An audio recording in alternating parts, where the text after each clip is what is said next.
नमस्कार दोस्तों, गौर study YouTube channel पर आप सभी का हार्दिक स्वागत है। तो इस वीडियो में हम जो मध्य प्रदेश का अभी बजट आया है इसके बारे में चर्चा करेंगे। जैसे कि मध्य प्रदेश का बजट किसने पेश किया, तो ये श्री जगदीश देवड़ा ने पेश किया है। युवाओं के लिए कितने पदों की भर्ती के लिए घोषणा की गई है, तो लगभग 1 लाख पदों की घोषणा इसमें बजट में की गई है। मुख्यमंत्री बालिका स्कूटी योजना क्या है, सब कुछ हम इस वीडियो में कवर करने वाले हैं। और अगर आप इसका पीडीएफ डाउनलोड करना चाहते हैं तो टेलीग्राम ग्रुप से आप इसका पीडीएफ डाउनलोड कर पाएंगे। टेलीग्राम ग्रुप का लिंक नीचे डिस्क्रिप्शन में दिया गया है। दोस्तों, आगे बढ़ने से पहले मैं आप सभी को बताना चाहूंगा कि अगर आप मध्य प्रदेश करंट अफेयर की जनवरी से दिसंबर 2022 की कंप्लीट पीडीएफ खरीदना चाहते हैं तो आप हमारे इस व्हाट्सएप नंबर पर संपर्क कर सकते हैं। इसमें आपको मध्य प्रदेश करंट अफेयर 2022 की कंप्लीट पीडीएफ मिलेगी और मध्य प्रदेश करंट अफेयर की 1000 एमसीक्यू की पीडीएफ भी मिलने वाली है। इसके साथ ही आपको जनवरी 2023 की कंप्लीट पीडीएफ और फरवरी 2023 की कंप्लीट पीडीएफ भी मिलेगी। और इन चारों ही पीडीएफ का प्राइस हमने 50 रुपए रखा है, लेकिन अभी आपको इस पर 50% का डिस्काउंट भी दिया जा रहा है। तो ये चारों ही पीडीएफ आप सिर्फ 25 रुपए में ले सकते हैं। तो अगर आप इंटरेस्टेड हैं तो डिस्क्रिप्शन में व्हाट्सएप नंबर दिया गया है, उस पर आप संपर्क कर सकते हैं।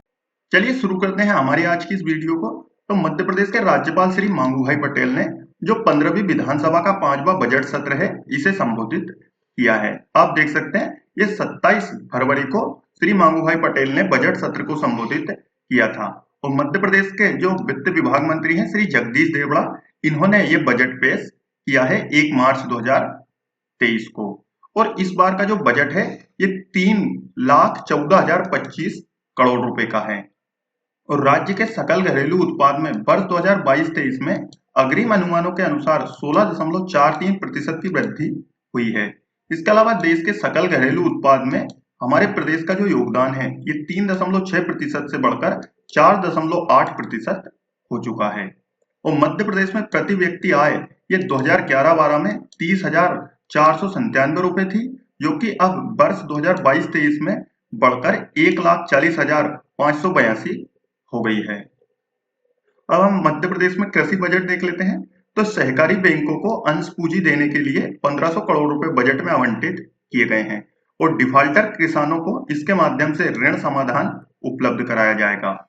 और फसल बीमा योजना के लिए बजट में 2000 करोड़ रुपए का प्रावधान किया गया है। इसके अलावा मध्य प्रदेश में 5 एचपी यानी कि 5 हार्स पावर के कृषि पंपों, थ्रेसरों और बिजली कनेक्शनों को निःशुल्क विद्युत प्रदान करने के लिए बजट में 2300 करोड़ रुपए का प्रावधान किया गया है। उस सहकारी बैंकों के माध्यम से कृषकों को अल्पकालीन ऋण भुगतान अनुदान देने हेतु 600 करोड़ रुपए का बजट में प्रावधान किया गया। इसके अलावा मध्य प्रदेश सरकार डिफाल्टर किसानों का कर्ज भी भरेगी।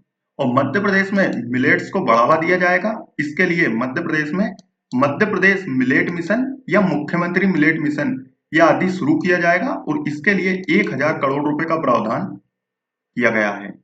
और मुख्यमंत्री किसान कल्याण निधि के अंतर्गत 3200 करोड़ रुपए का प्रावधान किया गया।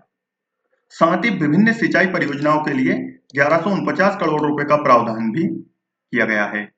और यूनिटी माल के माध्यम से प्राकृतिक खेती की जो उपज है इन्हें बाजार में उपलब्ध कराया जाएगा। और ऊर्जा सब्सिडी में ऊर्जा देने के लिए जो विद्युत की खपत होती है इसमें ऊर्जा सब्सिडी सरकार द्वारा दी जाती है और यह सब्सिडी देने के लिए बजट में 13,000 करोड़ रुपए आवंटित किए गए हैं। इसके अलावा मध्य प्रदेश में वर्ष 2003 में जो सिंचाई रकबा था यह 7,68,000 हेक्टेयर था। ये बढ़कर 2022 में 45 लाख हेक्टेयर हो गया है और वर्ष 2025 तक इसे 65 लाख हेक्टेयर किए जाने का लक्ष्य रखा है। ये जानकारी बजट में दी गई है।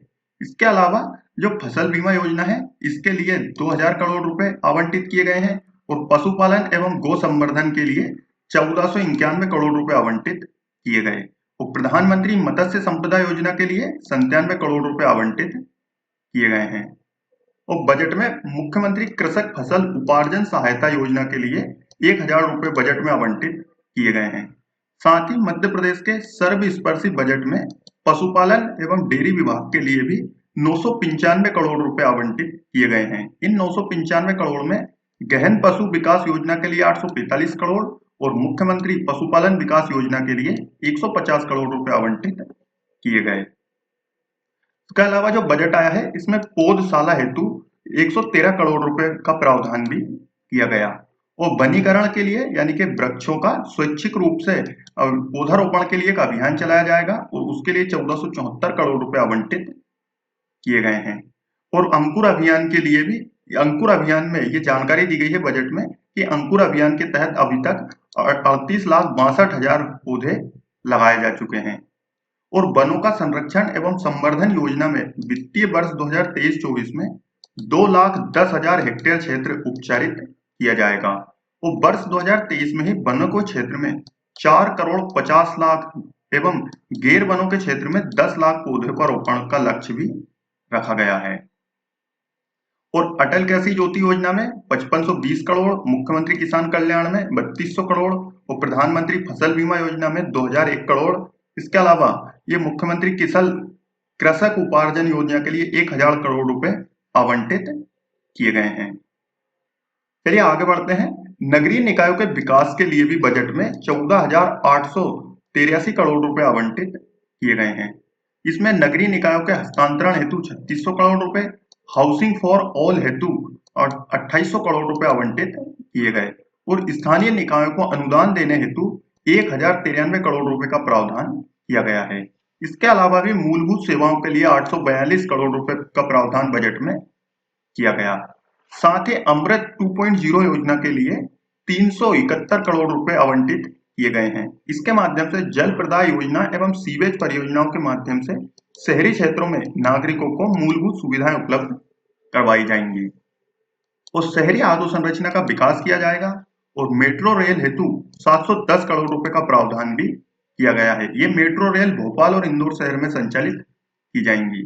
इसके अलावा बेडकर प्रणाली लागू होने से इसकी क्षतिपूर्ति राशि का जो नगरीय निकायों का हस्तांतरण है इसके लिए भी 600 करोड़ रुपए का प्रावधान किया गया है। प्रधानमंत्री आवास योजना के लिए 2800 करोड़ रुपए का आवंटन किया गया और स्वच्छ भारत मिशन के लिए 171 करोड़ रुपए और राज्य वित्त अनुदान आयोग के लिए भी 842 करोड़ रुपए का आवंटन 842 करोड़ रुपए का आवंटन किया गया है। और पर्यटन को मध्य प्रदेश में बढ़ावा मिल रहा है और पर्यटन के क्षेत्र में व्यवसाय और रोजगार के अवसर बढ़ाने के लिए भी बजट में 48 करोड़ रुपए आवंटित किए गए हैं। इसके अलावा मध्य प्रदेश के पर्यटन स्थलों में मूलभूत सुविधाओं के विस्तार के लिए 122 करोड़ रुपए का आवंटन किया गया है। साथ ही जो एकात्म धाम है इसके लिए 350 करोड़ रुपए आवंटित किए गए। इसके तहत भी इन 350 करोड़ रुपए में जो आदि शंकराचार्य की ओमकारेश्वर में मूर्ति स्थापित की जा रही है यह मूर्ति भी शामिल है। इसके लिए भी ये जो 350 करोड़ रुपए है वह राशि इसी में से खर्च की जाएगी। और अब मुख्यमंत्री तीर्थ दर्शन योजना के अंतर्गत यात्रियों को हवाई जहाज के माध्यम से ये जो तीर्थ यात्रा है वह करवाई जाएगी और पर्यटनों स्थलों पर पर्यटकों को स्थानीय आवास सुविधा उपलब्ध कराने के लिए जागरूकता अभियान भी चलाया जाएगा। साथ ही जो श्री महाकाल लोक है इसकी तर्ज पर संत रविदास स्मारक श्री देवी महालोक जो कि सलकनपुर में बनेगा, राम राजा लोक ये ओरछा में बनेगा और दिव्य वनवासी राम का लोक ये सतना में बनाया जाएगा। चलिए आगे बढ़ते हैं, संबल योजना के बारे में देख लेते हैं। तो संबल योजना के लिए बजट में 2023-24 में 600 करोड़ रुपए का प्रावधान किया गया और योजना के अंतर्गत वर्तमान में 1 करोड़ 53 लाख श्रमिक पंजीकृत हैं और मध्य प्रदेश सरकार द्वारा मनरेगा के लिए 3500 करोड़ रुपए आवंटित किए गए हैं। इसके अलावा मध्य प्रदेश में कर्मचारियों को हित सुनिश्चित करने के लिए कर्मचारी राज्य बीमा योजना के लिए भी 256 करोड़ रुपए का प्रावधान किया गया है। अब ऊर्जा क्षेत्र में देख लेते हैं। तो अटल गृह ज्योति योजना हेतु 3500 करोड़ रुपए आवंटित किए गए और अभी हाल ही में ही आप सभी को पता होगा हमने ये प्रश्न कई बार डिस्कस कर लिया है कि जो इंदौर नगर निगम ने अभी बॉन्ड जारी किया है इसके माध्यम से 244 करोड़ रुपए की राशि भी जुटाई गई है और इंदौर देश का पहला शहर है जिसने ग्रीन बॉन्ड जारी किया है। तो शहरी आजीविका मिशन के लिए 100 करोड़ रुपए आवंटित किए गए और पर्यटन क्षेत्रों में जो वहां के स्थानीय लोग हैं इन्हें प्रशिक्षण संस्थाओं के माध्यम से प्रशिक्षित भी करवाया जाएगा। स्वरोजगार योजनाओं के लिए 252 करोड़ रुपए आवंटित किए गए और शासकीय क्षेत्रों में अवसर के लिए युवाओं को शासकीय सेवा में लेने के लिए मध्य प्रदेश में 1 लाख पदों पर भर्ती भी की जाएगी और मुख्यमंत्री उद्यम क्रांति योजना के लिए 100 करोड़ रुपए बजट में आवंटित किए गए हैं। इसके माध्यम से युवाओं को स्वयं का रोजगार खोलने के लिए बैंकों के माध्यम से ऋण मुक्त, जो कोलेटरल मुक्त ऋण उपलब्ध करवाया जाता है। और एंटरप्रेन्योरशिप के लिए 1000 करोड़ रुपए आवंटित किए गए हैं।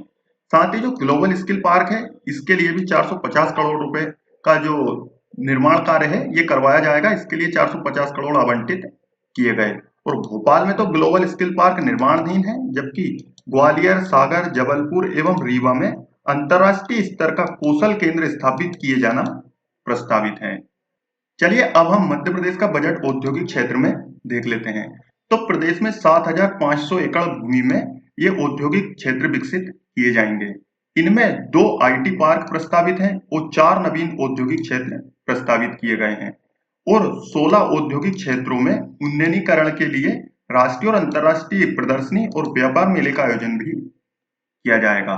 और राज्य में उद्यमशीलता की संस्कृति को प्रोत्साहित करने के लिए 11 करोड़ रुपए का प्रावधान बजट में किया गया है। इसी के साथ मुख्यमंत्री कौशल इंटर्नशिप योजना की शुरुआत भी की जाएगी और इसके लिए 1000 करोड़ रुपए का बजट में प्रावधान किया गया है। राष्ट्रीय ग्रामीण रोजगार गारंटी योजना के लिए 3500 करोड़ रुपए का बजट में आवंटन किया गया है। और ग्रामीण क्षेत्रों के युवक और युवतियों को रोजगार के अवसर उपलब्ध कराने के लिए राष्ट्रीय आजीविका मिशन हेतु 660 करोड़ रुपए का प्रावधान किया गया। साथ ही जो मध्य प्रदेश का खेल विभाग है, इसका बजट भी अब बढ़ाया गया है और इस बार खेल विभाग को 738 करोड़ रुपए का प्रावधान किया गया और भोपाल को एक स्पोर्ट हब के रूप में विकसित किया जाएगा। और सरकारी प्राथमिक शालाओं की स्थापना के वेतन हेतु 11,406 करोड़ रुपए का प्रावधान किया गया। उस समग्र शिक्षा अभियान के लिए 4,039 करोड़ रुपए का प्रावधान बजट में किया गया है। साथ ही शासकीय हाई और हायर सेकेंडरी शालाओं के लिए 3352 करोड़ रुपए आवंटित किए गए और माध्यमिक शालाओं की स्थापना के वेतन हेतु 6,728 करोड़ रुपए का प्रावधान किया गया है और माध्यमिक शालाओं की स्थापना हेतु 6,728 करोड़ रुपए आवंटित किए गए। साथ ही जो सीएम राइज स्कूल है, इनके लिए भी 3230 करोड़ रुपए आवंटित किए गए हैं और मध्य प्रदेश में 25 चिकित्सा महाविद्यालयों को क्रियाशील बनाने के लिए 400 करोड़ रुपए का प्रावधान बजट में किया गया। और वर्तमान में अभी मध्य प्रदेश में जो एमबीबीएस की सीटें हैं ये 2055 है, इन्हें बढ़ाकर 3605 किया जाएगा और एमबीबीएस में ही पीजी के जो सीट है ये 649 है, इसे बढ़ाकर 915 किया जाएगा। अब ग्रामीण क्षेत्र में देख लेते हैं मध्य प्रदेश का बजट। तो ग्रामीण समूह जल प्रदाय योजना के लिए 400 करोड़ रुपए का बजट में प्रावधान किया गया है और पेयजल योजनाओं का जल निगम द्वारा क्रियान्वयन के लिए 703 करोड़ रुपए का बजट में प्रावधान किया गया। साथ ही मध्य प्रदेश में जल जीवन मिशन के तहत ग्रामीण क्षेत्रों में हर घर में नल से जल पहुंचाने के लिए 7,331 करोड़ रुपए का प्रावधान किया गया है। और मध्य प्रदेश का जो गृह विभाग मंत्री है, जिसके मंत्री है डॉक्टर नरोत्तम मिश्रा, तो गृह विभाग के लिए भी 10,298 करोड़ रुपए का बजट प्रस्तावित किया गया है, जो कि गत वर्ष से 813 करोड़ रुपए अधिक है।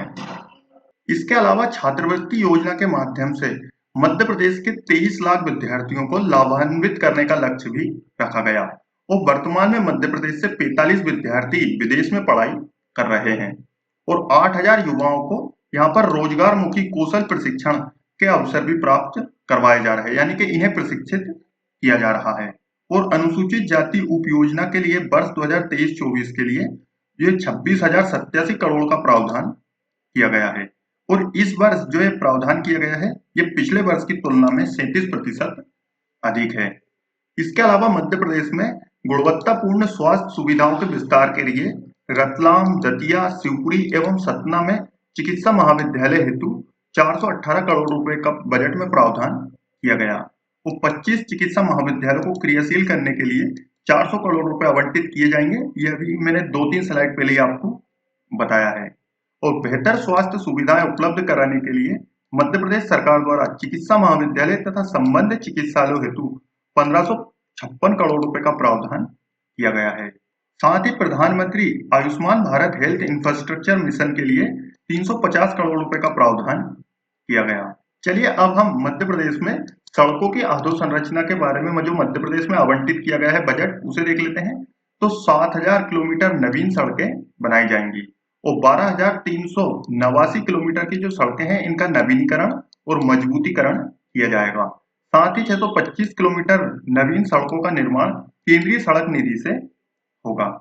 इसके अलावा मध्य प्रदेश में 105 रेलवे ओवरब्रिज बनाए जाएंगे और 334 पुलों का निर्माण भी किया जाएगा और पर्वतमाला परियोजना के अंतर्गत रोपवे बनाए जाएंगे। तो प्रदेश में 14 रोपवे प्रस्तावित किए गए हैं और उज्जैन, ग्वालियर, पचमढ़ी और पातालकोट में इनका कार्य भी जारी हो चुका है। और पीएम आवास योजना हेतु 8,000 करोड़ रुपए का प्रावधान किया गया और प्रधानमंत्री आवास योजना के लिए 8,000 करोड़ रुपए जो ग्रामीण क्षेत्र में आवास विहीन परिवार हैं इन्हें आवास की सुविधा उपलब्ध कराए जाने पर खर्च किए जाएंगे। इसके अलावा ग्रामीण क्षेत्रों के परिवेश को स्वच्छ और निर्मल बनाए जाने हेतु निर्मल भारत योजना के लिए 300 करोड़ रुपए आवंटित किए गए और राष्ट्रीय ग्रामीण रोजगार गारंटी योजना हेतु 3500 करोड़ रुपए आवंटित किए गए हैं। साथ ही जल जीवन मिशन के लिए 7,331 करोड़ रुपए का आवंटन किया गया ताकि हर घर नल से जल पहुंचाया जा सके और आयुष चिकित्सालयों एवं औषधालयों के लिए 342 करोड़ रुपए आवंटित किए गए हैं और राष्ट्रीय आयुष मिशन हेतु 102 करोड़ रुपए आवंटित किए गए। इसके अलावा जनजाति विकास के क्षेत्र में भी मध्य प्रदेश का बजट आवंटित किया गया है। तो यहाँ पर सीएम राइज स्कूल के लिए 665 करोड़ रुपए आवंटित किए गए हैं।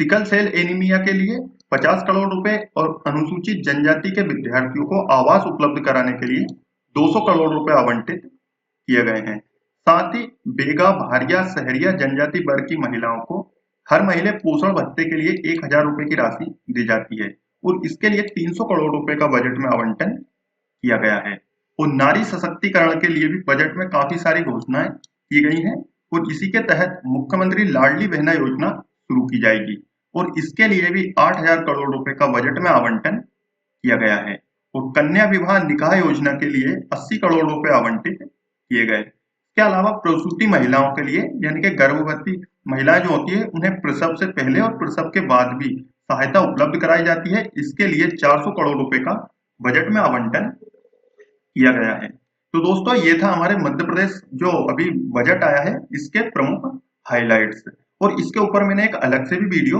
बना रखी है उसमें फुल डिटेल में मैंने बताया है।